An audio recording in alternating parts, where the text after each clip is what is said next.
नमस्कार। कभी सोचा है कि कोई कंपनी असल में मुनाफे में है भी या नहीं? आज हम इसी गुत्थी को सुलझाएंगे इनकम स्टेटमेंट की मदद से। तो बड़ा सवाल यही है, कैसे पता चलता है कि कोई कंपनी सच में पैसा कमा भी रही है या नहीं। अच्छी बात यह है कि इसका पता लगाने का एक बहुत सीधा तरीका है। और वो तरीका है इनकम स्टेटमेंट। इसे समझिए कंपनी का रिपोर्ट कार्ड। ये हमें साफ साफ बताता है कि किसी खास टाइम पीरियड में, जैसे कि 1 साल या 3 महीने में, कंपनी ने कैसा परफॉर्म किया है। चलिए, इसमें और गहराई से उतरने से पहले एकदम बेसिक्स पर वापस चलते हैं। ये सब शुरू होता है एक बहुत ही सिंपल से इक्वेशन से। बस 3 आसान से स्टेप्स हैं। पहले हम शुरू करते हैं कंपनी की कुल कमाई से, जिसे रेवेन्यू कहते हैं। फिर उसमें से वो सारे खर्चे घटा देते हैं जो उस कमाई को करने में लगे, और आखिर में जो बचता है वही है नेट इनकम, यानी असली मुनाफा। तो ये फॉर्मूला याद रखना है। रेवेन्यू में से एक्सपेंसेस गए तो बची नेट इनकम। बस यही सिंपल सा मैथ्स पूरे इनकम स्टेटमेंट का आधार है। ठीक है, अब इसे एक उदाहरण से समझते हैं। मान लीजिए कंपनी है ABC कॉर्पोरेशन, और हम स्टेप बाय स्टेप उसका इनकम स्टेटमेंट तैयार करते हैं।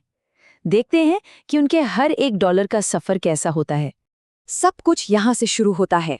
टॉप लाइन, ABC कॉर्पोरेशन ने सेल से कमाए पूरे $5 लाख। ये है हमारा स्टार्टिंग पॉइंट। लेकिन जाहिर है ये सारा पैसा वो रख तो नहीं सकते। सबसे पहले तो हमें उन प्रोडक्ट्स को बनाने का खर्चा निकालना होगा जो उन्होंने बेचे। इसे कहते हैं कॉस्ट ऑफ गुड्स सोल्ड, या शॉर्ट में COGS, जो इस केस में है $2 लाख। और जब हम रेवेन्यू में से COGS घटाते हैं तो हमें मिलता है हमारा पहला जरूरी आंकड़ा, ग्रॉस प्रॉफिट।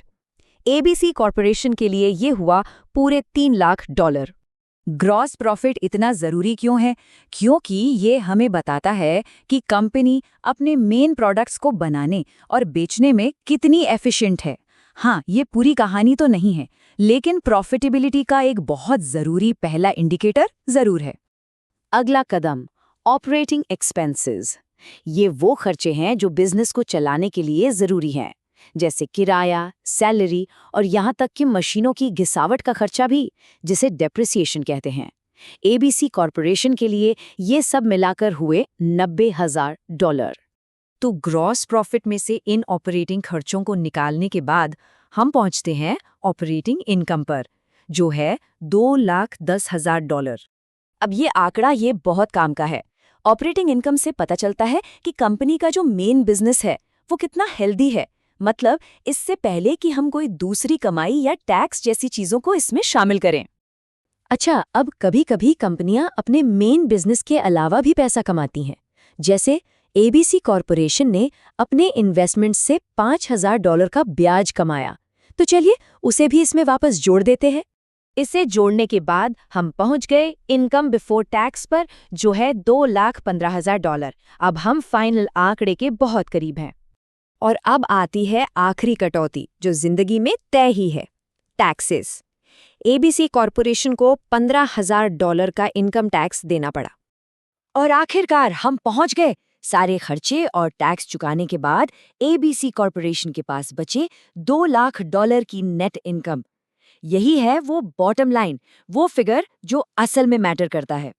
तो ये रहा सब कुछ एक साथ, ABC कॉर्पोरेशन का पूरा इनकम स्टेटमेंट।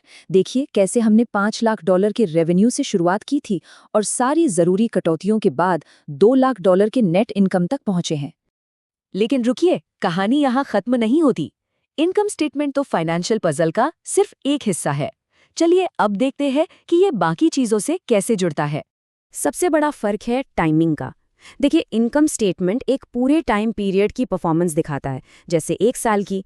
वहीं दूसरी तरफ बैलेंस शीट एक स्नैपशॉट की तरह है। वो किसी एक पॉइंट इन टाइम पर कंपनी के पास क्या है और उस पर क्या देनदारी है ये बताती है। मतलब एक कहानी सुनाता है तो दूसरा एक तस्वीर दिखाता है। और मजे की बात यह है कि ये तीनों स्टेटमेंट आपस में जुड़े हुए हैं। इनकम स्टेटमेंट की जो नेट इनकम है वो सीधे बैलेंस शीट में रिटेन्ड अर्निंग्स का हिस्सा बन जाती है, और यही net income cash flow statement का स्टार्टिंग पॉइंट भी होती है। मतलब ये सब मिलकर काम करते हैं। तो सवाल ये है कि इस नेट इनकम वाले आंकड़े का और क्या कर सकते हैं?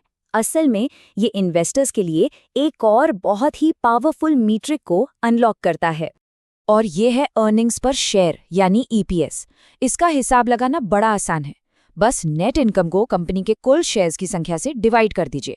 इससे इन्वेस्टर्स को एक झटके में कंपनी की प्रॉफिटेबिलिटी समझने का एक बहुत तेज और आसान तरीका मिल जाता है। मिसाल के तौर पर अगर किसी कंपनी की नेट इनकम $1,00,000 है और उसके 10,000 शेयर्स हैं, तो उसका ईपीएस हुआ $10 प्रति शेयर। तो क्या ईपीएस ही सब कुछ है? नहीं, बिल्कुल नहीं, लेकिन ये किसी भी कंपनी की फाइनेंशियल हेल्थ को समझने की दिशा में एक बहुत मजबूत पहला कदम जरूर है। तो अगली बार जब किसी कंपनी को देखें तो सिर्फ ऊपरी तौर पर मत देखिए, उसके इनकम स्टेटमेंट में जरूर झांकिए।